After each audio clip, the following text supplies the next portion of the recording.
bienvenido o bienvenida al canal. Eh, Esta va a ser una nueva manera de hacer los vídeos que voy a probar. Y si me gusta, pues lo seguiré realizando así. Particularmente estoy haciendo este vídeo, o lo estoy grabando, mejor dicho, con el mismo programa que uso para emitir en directo, con el Streamlabs OBS.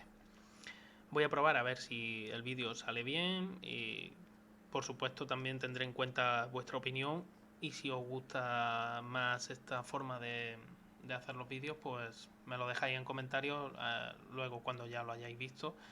Aparte de que le deis un buen like si os gusta el vídeo, que os suscribáis al canal si aún si aún no estás suscrito, que te suscribas y sobre todo que le des a la campanita pues para estar al tanto de las novedades.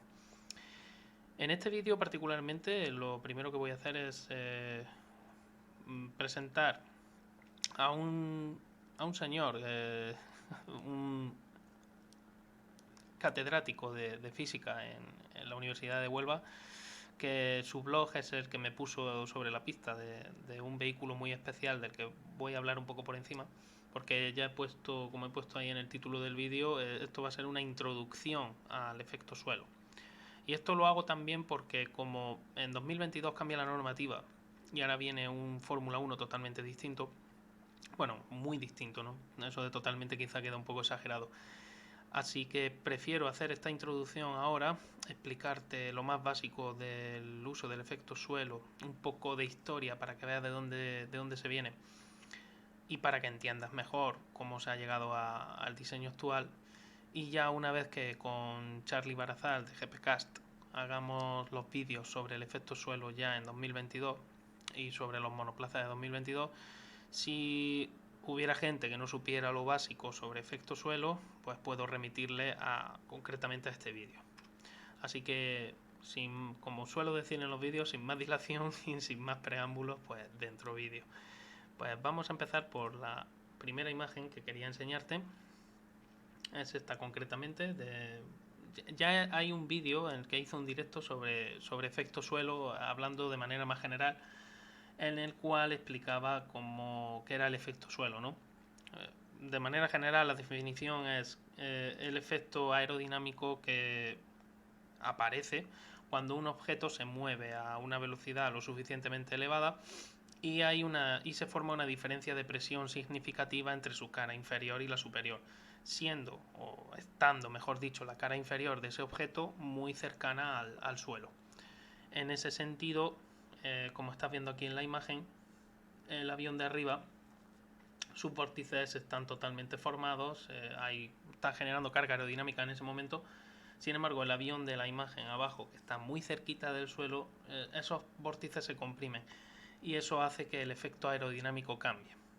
El cambio principal es la reducción de resistencia aerodinámica para una misma generación de carga, es decir, se reduce la resistencia inducida y por lo tanto el avión puede avanzar más rápido a mayor velocidad, es decir, sin tener que aumentar el ángulo de ataque del ala. Está generando digamos que el avión ha pasado a funcionar con una mejor eficiencia. Pero antes de continuar con todo esto, con todo lo del efecto suelo y demás, quería presentarte a este señor del que te acabo de hablar antes, que es catedrático de física aplicada, como estás viendo aquí en su página de Twitter, en catedrático de física aplicada en la Universidad de Huelva. Este señor, Felipe Blas, tiene un blog en WordPress, creo recordar que era WordPress. Esto ya es una larga historia porque me puso sobre su pista otro señor, José Telaeche, el cual ya nombro de aquí, y este es su blog, el blog de Felipe Blas. Y es un blog realmente que te recomiendo muchísimo si quieres aprender sobre física aplicada a la técnica automovilística. Y en él se habla de un coche muy especial, el cual ahora después ya iré comentando. De momento vamos a empezar. Como esto es una introducción al efecto suelo, quería también agradecerle tanto a José Telaeche como a este señor, a Felipe Blas, por toda la información que he podido obtener de ellos. Quería enseñarte ahora, vamos a empezar por el principio, como se suele decir, Y habría que empezar por el, nunca mejor dicho, por el principio de Bernoulli. Bueno, estos son errores del vídeo. Ya digo que estoy ahora mismo probando y si me interesa pues lo seguiré haciendo así. Prepararé mejor las imágenes, eso por supuesto. Pero ya digo que esto es más una emisión en prueba. Bien, lo que estás viendo es una aplicación, o bueno, mejor dicho, la explicación teórica del principio de Bernoulli. En él, el principio de Bernoulli nos dice que en un conducto cerrado, por resumir mucho, esto que voy a decir no es realmente lo que dice el principio, pero para que lo entiendas perfectamente. En un conducto cerrado, cuya sección, como estás viendo aquí, va variando, tiene indefectiblemente tiene que variar su energía al paso, al cambio de esa sección. Pero hay un principio físico, bueno, la ecuación de la conservación de la energía, que se puede traducir aquí. Estáis viendo una reducción, ¿no?, de esa ecuación de la conservación de la energía. El teorema de la conservación de la energía lo que dice es que en un sistema cerrado, a pesar de todas las transformaciones que haya en ese sistema, la energía final tiene que ser la misma. Principio de conservación de la energía. Concretamente en este fluido lo que se tiene que conservar es la energía cinética y la energía potencial.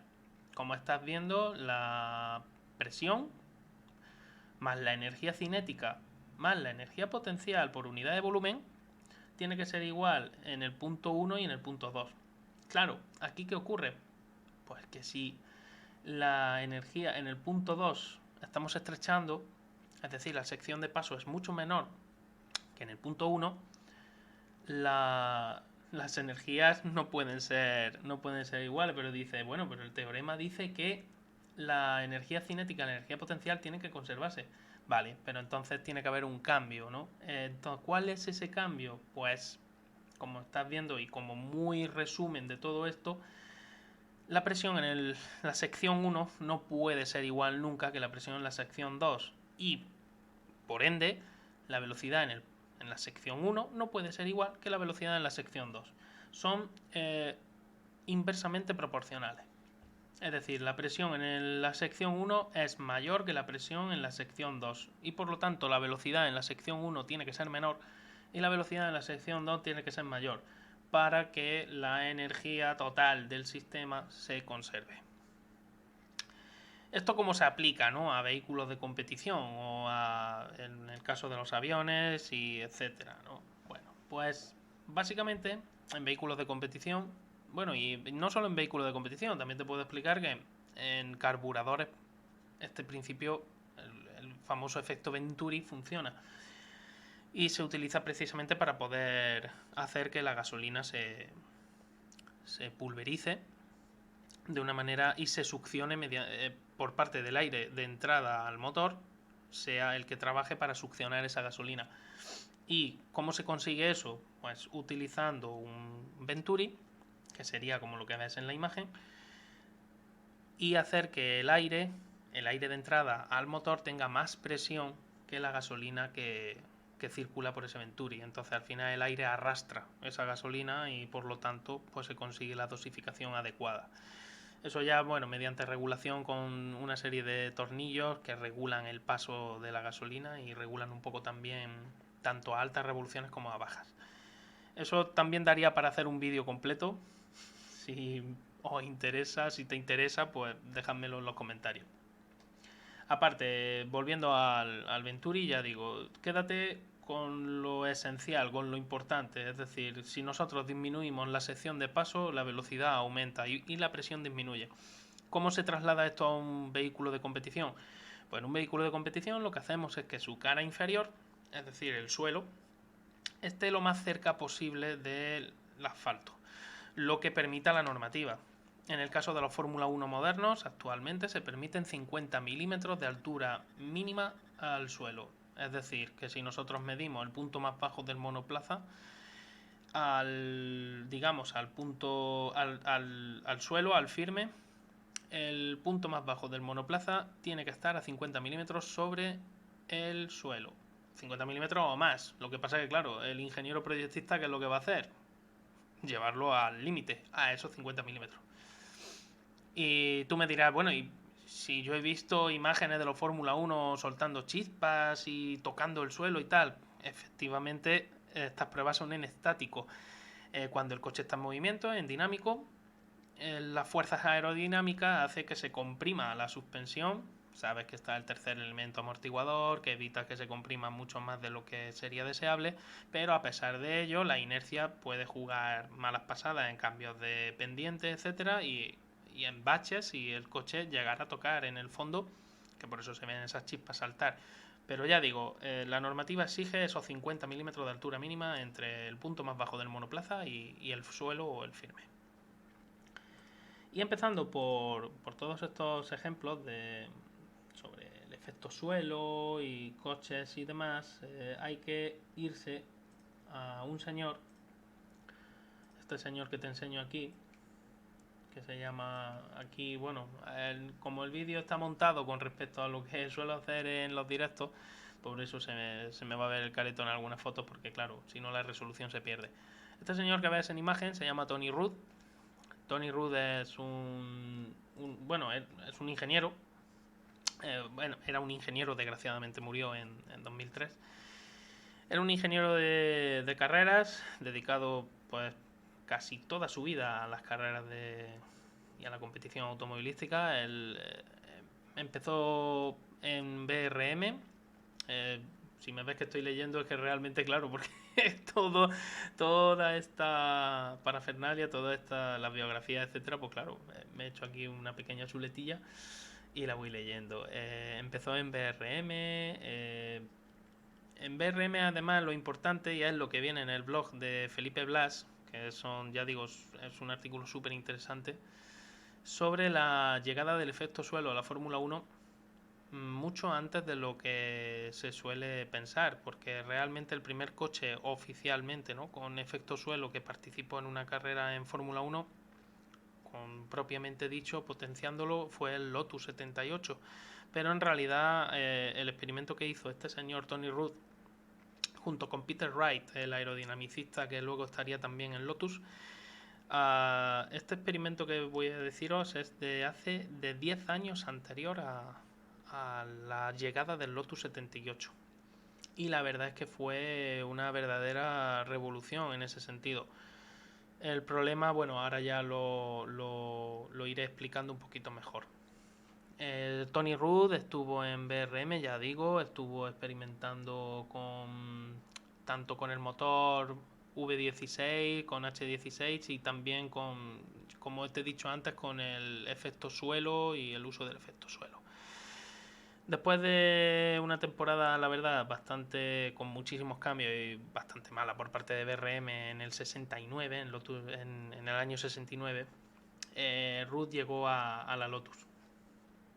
Y bueno, Rudd fue uno precisamente empezó trabajando en la dirección de ingeniería y fue uno de los artífices de que luego se llevara a buen puerto el famoso Lotus 78 y sobre todo el exitoso Lotus 79, el Lotus que ganó carrera. Por cierto, que ganó carrera y el campeonato. Por cierto, que sobre el Lotus 78 y 79 pienso hacer un vídeo exclusivamente dedicado a ellos, porque fueron monoplazas que marcaron un antes y un después también en la Fórmula 1.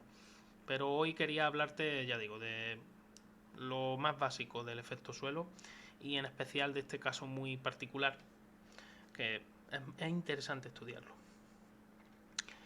Y bueno, este señor Tony Rudd y de Peter Wright, que me ha faltado al final una foto en condiciones, pero bueno, de Peter Wright te puedo decir que ha sido uno de los aerodinamicistas que más han marcado lo que es la Fórmula 1 y en general lo que es la aerodinámica, lo que es el estudio de la aerodinámica. Ha sido un señor que siempre tenía unas ideas muy avanzadas y que Colin Chapman, como también buen aerodinamicista que era, pues le permitió desarrollar en la Lotus. Wright entró en Lotus también lo tenía por aquí puesto, en el año 67 se graduó en ciencias mecánicas. y entró a formar parte del equipo BRM. Ya digo que junto con Tony Rudd idearon un concepto súper revolucionario para la época. En el 69 ya empezó a trabajar en Specialist Molding Ltd, que era una compañía que fabricaba chasis y, bueno, más bien carrocerías con materiales especiales, es decir, con plásticos técnicos y ese tipo de materiales. Y en el 74 llegó a ser el manager general de Technocraft, una compañía en la que Colin Chapman tenía participación, vamos, básicamente era compañía de Colin Chapman, y precisamente fue Colin Chapman el que le pidió liderar el programa de las pruebas sobre el efecto suelo para el Lotus 78 y para el Lotus 79, que luego a la postre se convirtió en el campeón del mundo del año 1978. Luego ya llegó a ser el director del Team Lotus, de recursos y de desarrollo del Team Lotus, y fue responsable del diseño de los Lotus 78, 79, como te acabo de decir antes, del 80, del 81, del 86, del 87, del 88, del 91, del 92 y del 93. En el 83 además estuvo también involucrado Peter Wright como responsable del diseño y del desarrollo de la suspensión activa en Lotus, de la Lotus. Esto es otra de las curiosidades que ocurre con Lotus, y es que la primera vez que se usó un coche con suspensión activa en Fórmula 1 fue precisamente la Lotus en el año 83. Y como la verdad es que fue un sistema bastante complicado, lo dejaron un poco aparcado, pero en el 87 volvieron a intentarlo. Al final fue Williams la que consiguió hacer eso exitoso, pero estamos hablando ya del año 92. Así que para que veas que en Fórmula 1 realmente suele ocurrir esto. Es decir, se revoluciona muchos años antes y luego al final el éxito pues viene bastante más lejano. 10 años en Fórmula 1 pueden significar una auténtica barbaridad en cuanto a diferencia de conceptos, de diseño, de materiales, muchísimas cosas pueden cambiar. En fin, lo que quería decirte es que tanto Tony Rudd como Peter Wright eran dos señores, dos genios, que realmente no me extraña que luego llevaran a cabo el proyecto que llevaron a cabo. Y el proyecto, el BRM, te lo voy a enseñar ahora mismo. Aquí. Sí. Bueno, pues ya me ha hecho de las suyas, pero lo transformamos y ya está, no hay ningún problema. Vale. Ahí. Vale, este es el BRM, que no llegó nunca a debutar, es uno de los coches. BRM tuvo varios modelos que no llegaron nunca a debutar. Y concretamente, este BRM, ya digo, no, como te acabo de decir, no llegó nunca a debutar. Y fue un proyecto que, bueno, básicamente, y como bien explica Felipe Blas en su blog, fue un experimento que se hizo porque con los primeros alerones en la Fórmula 1 eran bastante ineficientes la obtención de esa carga aerodinámica. Luego además hubo en el año 68 y 69 hubo muchos problemas con esos alerones, precisamente porque iban montados de una manera que no era segura. Si recuerdas o si has visto alguna vez imágenes de los primeros coches con alerones, que fueron tanto Ferrari como BRM, esos alerones, los montantes del propio alerón iban sobre los uprights, el brazo superior de la suspensión, de las suspensiones, tanto delantera como trasera. Entonces, claro, van montados en un sitio que no es el óptimo. Primero porque está todo el rato moviéndose y vibrando. Entonces, esas alas daban bastantes problemas y quebraderos de cabeza a los ingenieros porque cambiaban el ángulo de ataque constantemente, cosa que no es bueno. Entonces la federación decidió eliminar, después de muchos accidentes, esas alas. Decidió también la federación que se obligara a que formaran parte indisoluble de la carrocería y que se eliminara ese tipo de montaje de las alas. Es decir, como son pasarían a formar parte de esas alas de la carrocería del vehículo y estarían sólidamente ancladas. Querían asegurarse de que no volvían a soltarse alas ni alerones para no organizar accidentes y lo que es peor, que hubo muertos. En cuanto a espectadores, por ejemplo, en el Gran Premio de Montjuic y demás, hubo también muchos problemas con las alas. Entonces estábamos en ello, en que ya se eliminaron, decidió la federación, mejor dicho, decidió obligar a que las alas fueran sólidamente ancladas al chasis. Y entonces es aquí cuando en BRM Tony Rudd plantea, mejor dicho, el problema a Peter Wright. Y Rudd le pidió que estudiara la posibilidad de generar mediante el monoplaza, durante todo el cuerpo del monoplaza, igual cantidad de carga aerodinámica que los monoplazas de entonces, pero sin la necesidad de montar alas separadas. Es decir, que el coche actuara todo como si fuera un ala gigante. Estamos hablando años 69, ojo. Es aquí cuando Peter Wright realiza una serie de cálculos y llega a una conclusión muy innovadora para la época. Se podría y se iba a utilizar toda la planta del coche para generar esa carga aerodinámica. Con todo esto estoy citando datos del blog de Felipe Blas. Como él mismo comenta, se le comentó a Tony Rudd, Peter Wright, que sería posible generar un coeficiente de sustentación aproximadamente de menos 0,35 para el monoplaza completo, sin usar alas, o lo que es lo mismo, menos 0,35 es un coeficiente de sustentación negativo, luego por lo tanto lo que está generando es carga aerodinámica vertical hacia abajo. Mucho menos que el correspondiente a un alerón trasero de la época, que entonces el coeficiente, el CL era aproximadamente de menos 1. Pero la conclusión fundamental es que, aunque el coeficiente era bastante menor, era menos 0,35, la relación L partido por D, que es la relación entre el coeficiente de entre la sustentación generada y la resistencia aerodinámica inducida, esta relación era muchísimo más beneficiosa si se usaba todo el cuerpo del monoplaza para generar carga aerodinámica, que si se usaban solo las alas. Así que Tony Rudd dio luz verde al ensayo en el túnel de viento y para tratar de explorar las posibilidades de este vehículo.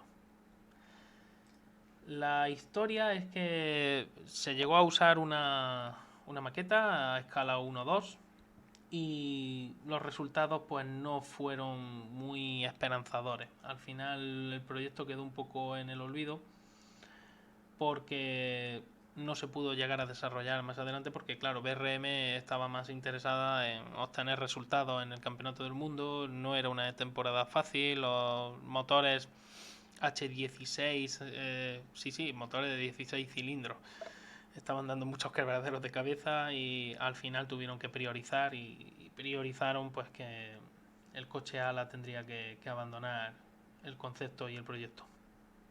Realmente la idea era súper innovadora, ya digo, era un vehículo como estás viendo, con todo el cuerpo al unísono, con forma de ala. En la imagen no lo vas a ver bien, pero ya te digo que si lo ves de lateral, el coche tiene forma de ala, realmente de ala invertida.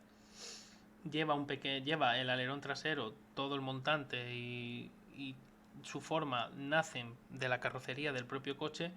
Y ya digo, es un vehículo súper revolucionario para la época, repito, año 1969, y que pretendía usar el efecto suelo, solo que cometieron un fallo, que entonces, claro, ellos no tenían por qué saberlo, y es que no sellaron el fondo del monoplaza. Es muy importante cuando tú utilizas un vehículo que va a depender del uso del efecto suelo, que te asegures del buen sellado de la parte de la cara inferior de ese vehículo, de la cara que va a estar en la parte inferior y que va a estar a muy poca distancia de la superficie. Y es muy importante porque Como has visto al principio, que te he enseñado, el principio de Bernoulli, la presión indefectiblemente va a ser mucho menor que la ambiente. Y con los fluidos en general y con el aire en particular ocurre una cosa muy curiosa, y es que un fluido tiende a ocupar todo el espacio disponible. O lo que es lo mismo, un fluido o dos sistemas fluidos con diferentes energías, el sistema que tiene más energía va a tratar de trasladar energía al sistema si los dos están interactuando, al sistema que tiene menos energía, y al trasladarle más energía para poder equilibrar ese sistema. El sistema con más energía traslada energía al que menos tiene y tratan de equilibrar el sistema. En el caso de un vehículo que trabaja bajo el efecto suelo, por supuesto que no interesa en absoluto que el sistema que tiene más energía, que en este momento es el ambiente, trate de enviar energía al sistema que menos energía tiene, que es la parte inferior del monoplaza. En Román Paladino lo que no se quiere es que el aire exterior, que tiene más presión, entre en la parte inferior del monoplaza y malogre todo lo que se está consiguiendo, es decir, esa reducción de presión inferior. ¿Qué ocurría con este monoplaza? Pues que efectivamente eso era lo que pasaba. El aire exterior entraba en la parte inferior y terminaba por romper ese efecto suelo, y como el vehículo, sus alas eran bastante pequeñitas, precisamente para poder reducir o mejor dicho, para poder potenciar esa relación L partido por D, o reducir la resistencia inducida, el coche tenía problemas al final de estabilidad aerodinámica. Y ya digo, se tuvo que abandonar el proyecto. Pero realmente muy interesante. El BRM, en algunos le llaman P142, pero en realidad como BRM P142 solo se presentó un motor V8 por parte de la BRM, que ese sí llegó a debutar oficialmente. Extraoficialmente, pues este proyecto, el BRM, la puedes llamar el WinCar. Y si quieres más información, en el blog de Felipe Blas, que te lo he presentado antes, ahí vas a encontrar mucha información y muy interesante. Y al respecto del efecto suelo, como última imagen, te quería enseñar esta imagen del del Brabham BT42B, si no recuerdo mal era el nombre, y el BT46, perdón, que me he equivocado de nombre, ahora lo estoy viendo bien. El BT46 es un monoplaza de la Brabham,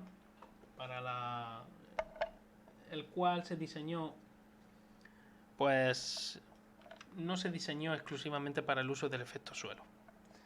El BT46 era un monoplaza originalmente construido con un motor de 12 cilindros con dos bancadas de 6 cilindros cada una, plano, es decir, se podría decir que es un motor V a 180 grados, en V a 180 grados, un motor plano con 12 cilindros. Y bueno, cuando la Lotus triunfó con sus Lotus 78 y sobre todo el 79, bueno, pues Brabham decidió intentar también usar ese efecto en beneficio propio.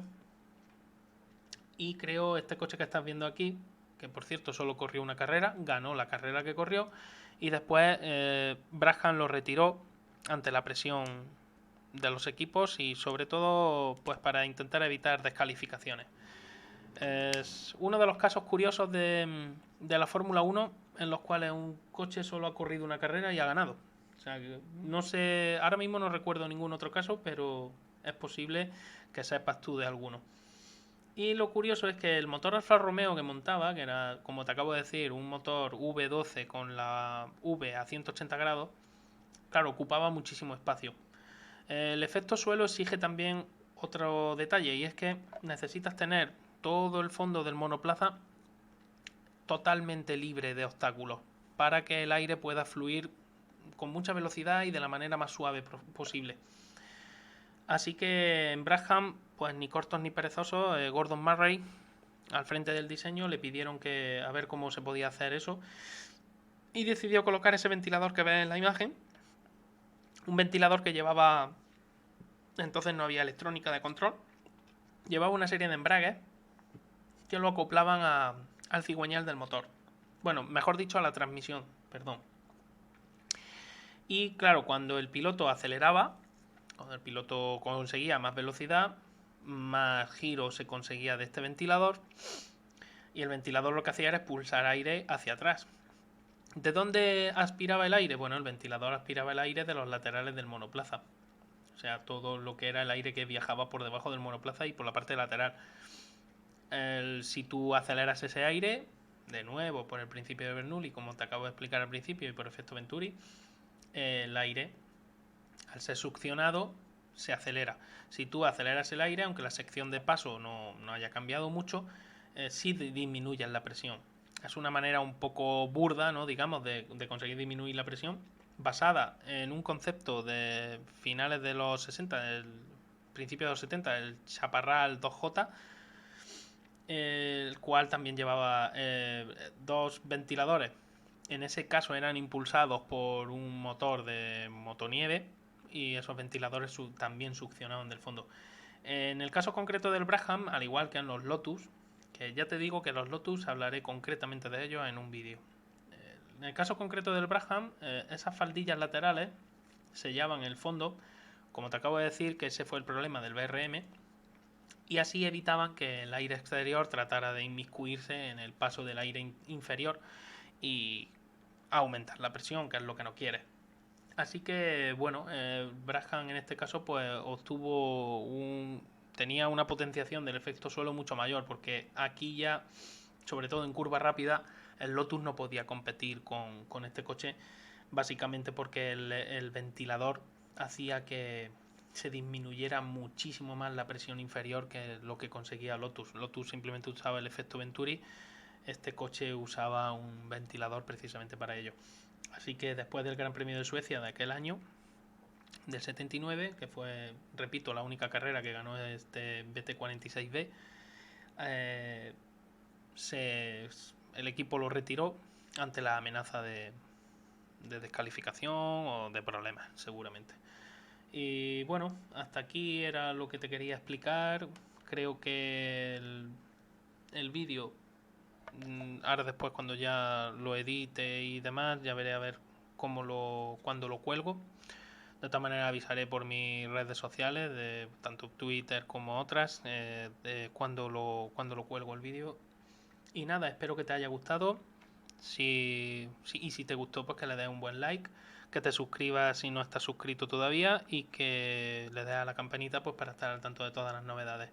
Que muchísimas gracias por tu visita y sobre todo, de nuevo, y repito y reitero, agradecer tanto a José Telaeche de Twitter como a Felipe Blas por la información que he podido obtener para esta introducción al efecto suelo. Y nada, nos vemos en el próximo vídeo. Muchísimas gracias y hasta luego. Chao.